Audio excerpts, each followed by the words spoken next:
Buenas, somos curiosos y bienvenidos un día más a un nuevo vídeo del canal. Os agradezco a todos que forméis parte de esta aventura y de construir nuestro conocimiento, el vuestro y el mío. Espero que estéis bien, que estéis deseando aprender cosas nuevas o refrescar en vuestro cerebro aquellas cosillas que habíais olvidado y que vamos a intentar ir aprendiendo y o refrescando, insisto, en estos vídeos y en este vídeo de hoy, sin ir más lejos. Y ya sabéis, por aquí os dejo las redes sociales donde encontrarme y siempre podéis leer cosillas que pongo y demás cosas. También tenéis el correo. Bueno, me podéis localizar de mil formas, estoy disponible para vosotros. Y dicho todo esto, comenzamos con el tema de hoy. Bueno, somos curiosos, lo siento si me notáis un poquito congestionada, pero es que cuando estoy grabando esto estoy un poquito constipada. Así que bueno, os voy a contar un poquito, porque creo que es importante contaros un poquito de parasitología. Porque a lo mejor habéis oído hablar de algunos parásitos y de algunas cosillas que tiene la gente, en plan una tenia y cosas así, y no sabéis qué concho es. Entonces, pues para que lo sepáis, pues vamos a verlo en este vídeo. Deciros que de primeras os voy a dar un poco de introducción en el primer vídeo, creo, y luego ya os voy contando unos parasitillos que tenemos los seres humanos. Que esto me lo he visto en el VIR y pues bueno, pues así os voy contando cositas. Así que lo dicho, vamos allá. Primero vamos a definir qué es el parasitismo. Se define parasitismo como un tipo de simbiosis en el que uno de los individuos parásito depende del otro hospedador y obtiene algún beneficio, lo que siempre implica daño para ese individuo, para el hospedador, para el que está siendo parasitado. Es decir, el parásito, sobreentendemos que es el que se lleva el beneficio, y el hospedador a veces no se lleva perjudicación y otras veces, sin embargo, sí. Cuando un organismo parásito produce manifestaciones clínicas, es decir, que cuando un organismo parásito genera un daño realmente que lleva a la clínica, en el organismo hospedador decimos que entonces se produce lo que se llama parasitosis o enfermedad parasitaria. Estos son conceptillos pues para que los tengáis ahí un poco en la cabeza. Los tipos de parasitismos y parásitos son muy interesantes porque habría que definir un poco esto para entendernos. Y es que siempre se ha dicho que hay que tener en cuenta que todos los tipos de parasitosis son parasitismos. Es decir, todas las enfermedades clínicas que nos llevan a un médico porque, oye, tengo un problema. La cosa es que hay que tener en cuenta que las parasitosis se dan por parásitos. Siempre, siempre. Porque por eso se llaman parasitosis, porque es una enfermedad provocada por un parásito. Lo que pasa que no todos los parasitismos son parasitosis. Es decir, tú puedes tener un parásito, por ejemplo,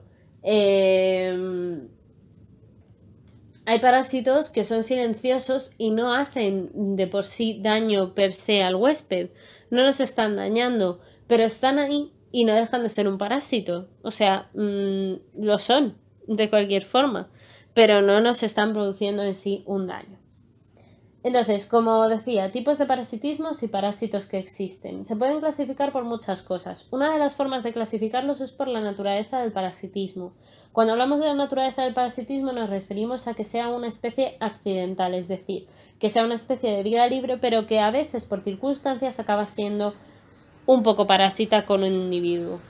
Facultativa, que por ejemplo dependa del parásito. Hay parásitos de vida libre que dan circunstancias favorables para la vida parásita en condiciones adversas, pero que en condiciones sanas pues están en vida libre y son más felices que una perdiz, como es el caso de las amebas, por ejemplo. También puede ser dependiendo del hospedador. Por ejemplo, hay especies comensales que derivan a parásitas como consecuencia de una alteración fisiológica del hospedador, es decir, el Cryptosporidium, por ejemplo, es un parásito oportunista porque normalmente, por ejemplo, o el Leishmania infantum, que ya lo veremos después estos, en individuos con VIH o inmunodeprimidos o tal, pues sí que les infectan, pero realmente de manera normal en un individuo sano que no tiene ningún problema, pues no les infectan. Por otra parte, tendríamos que puedan ser también obligados. Hay especies que viven única y exclusivamente para estar parasitando un ser vivo. por ejemplo el Toxoplasma gondii o el Plasmodium en diversas especies. Por otra parte, también podemos clasificar a los parásitos por el contacto. Pueden ser intermitentes o recurrentes, si por ejemplo la relación entre el hospedador y el parásito se establece por un tiempo determinado, como puede ocurrir con los hematófagos, que normalmente están solo un tiempo mientras se alimentan y se reproducen de nosotros. Pueden ser también estacionarios, cuando la relación entre el hospedador y el parásito es larga, por ejemplo, y en este caso tendríamos dos subdivisiones. Una es que sean permanentes, es decir, que estén durante todo su ciclo con nosotros, como las tenias, por ejemplo, o que sean periódicos, que es cuando el parásito solamente pasa una parte del ciclo en nuestro cuerpo, en nuestro organismo. Dentro de estos periódicos se dividen en dos tipos también a su vez, que serían los provisionales o protelianos, que son parásitos solo en la fase larvaria, por ejemplo, dípteros productores de la miasis, o por ejemplo, imaginales, que son parásitos solo en la fase adulta, como es el caso de, por ejemplo, las pulgas en el perro, o si no me equivoco, los piojos en el ser humano también funcionan de manera bastante similar. Por el tipo del ciclo biológico. Tendríamos también que caracterizar a los parásitos según su ciclo biológico, que se puede definir en 4 términos. Monoxenos o ciclo biológico directo, que se llama, que son aquellos que solamente tienen un único hospedador, ¿vale? Solo tienen a uno. Heteroxenos o ciclo biológico indirecto, cuando tienen dos hospedadores y se llaman diheteroxenos. Ya luego os pongo ejemplos y os explico cuáles son. Autoheteroxenos son aquellos en los que el mismo hospedador se comporta como intermediario y definitivo a distintos niveles. A lo mejor, por ejemplo, porque en un tejido sea el tejido definitivo y eres un hospedador intermediario porque en otro tejido estás haciendo otra parte del ciclo del parásito, ¿vale? Esto depende de cada caso. Seguro que luego vemos alguno y os lo puedo explicar mejor. La heteroxenia con hospedadores aparaténicos, que sería con hospedadores paraténicos porque es un ciclo en el que se intercalan el ciclo del parásito siempre entre el último hospedador intermediario y el hospedador definitivo, y ese ciclo biológico también ya lo veremos en algún ejemplo más adelante. Por la localización en el hospedador también podemos clasificar en parte a los parásitos. Pueden ser ectoparásitos si solamente se encuentran en la superficie del hospedador, por ejemplo los hematófagos como los piojos, que solamente los encontramos en el cuero cabelludo, pero están ahí en la superficie, no entran dentro de nuestro cuerpo.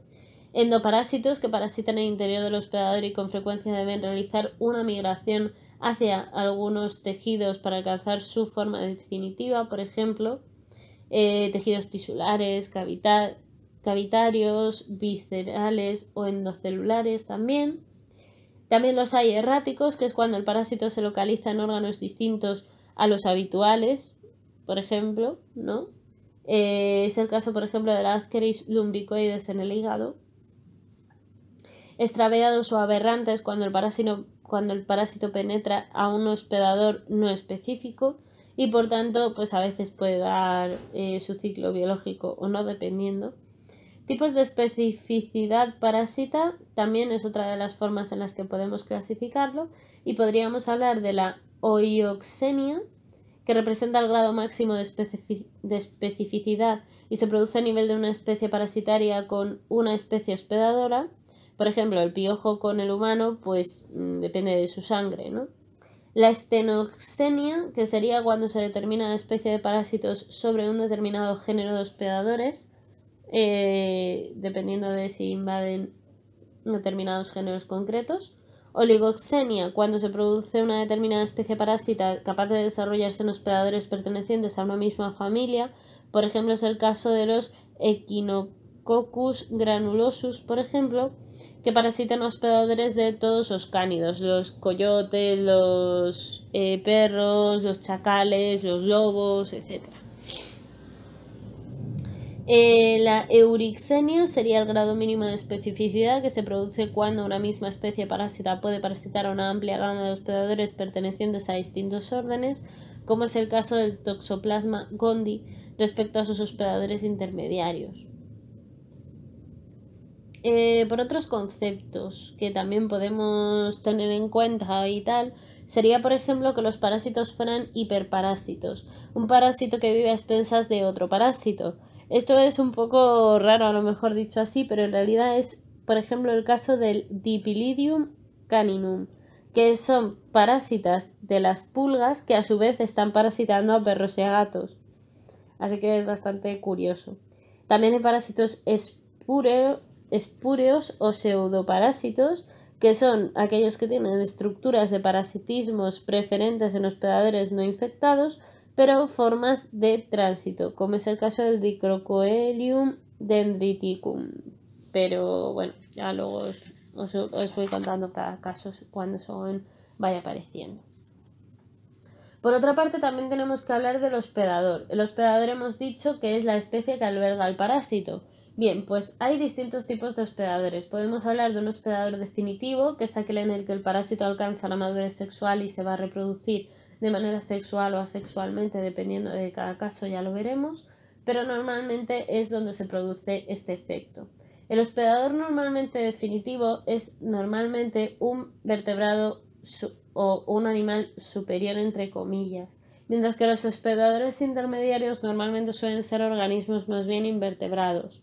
Esto es para que lo tengáis en cuenta porque es una generalidad y yo diría que se cumple prácticamente en todos los casos, pero no vamos a decir todos porque ya sabéis que siempre el nunca y todas estas cosas no existen en la biología, siempre hay excepciones, aunque acabé de decir siempre hace un minuto. Por otra parte tenemos al hospedador intermediario, que es aquel que soporta las fases inmaduras o intermedias del parásito, donde se reproduce asexualmente y es además imprescindible en el ciclo biológico del propio parásito. Así podemos hablar de el hospedador intermediario, ordinario o pasivo, que son los hospedadores intermediarios que transmiten las formas infectales de un parásito a sus hospedadores definitivos sin realizar ningún esfuerzo para que esta transmisión tenga lugar. Y hasta aquí por hoy, amo curiosos. Espero que hayáis aprendido, que os haya resultado entretenido y sobre todo, ya sabéis, darle el pulgar hacia arriba, darle a la campana, dejaros las dudas, la información que encontréis que a lo mejor yo no he puesto sobre el tema, comentarios si queréis y demás aquí en el vídeo o en redes sociales o donde queráis. Y nada, pues simplemente espero que esta pieza de Lego os haya ayudado a construir un poquito más vuestro conocimiento y ya sabéis, nos leemos por redes sociales, nos vemos en el próximo vídeo, muchas gracias, ya sabéis que podéis compartir vuestro conocimiento siempre con todo el mundo y nada, que la ciencia y la fuerza os acompañe.